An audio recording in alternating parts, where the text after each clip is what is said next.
Matagumpay na naisagawa ng One-Authored Maneuver Company ang Community Awareness Lecture para sa mga miyembro ng Barangay Peacekeeping Action Team at mga residente ng Barangay Kalungbuyan de Ilocos Sur bilang bahagi ng kanilang patuloy na advokasya sa kapayapaan at kaligtasan ng komunidad.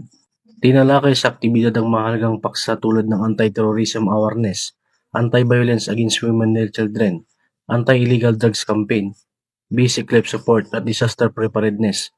Layunin ng mga talakayang ito na palawakin ang kaalaman ng mamayan sa tamang pag-iwas at pagtugon sa iba't ibang banta ng emerhensiya.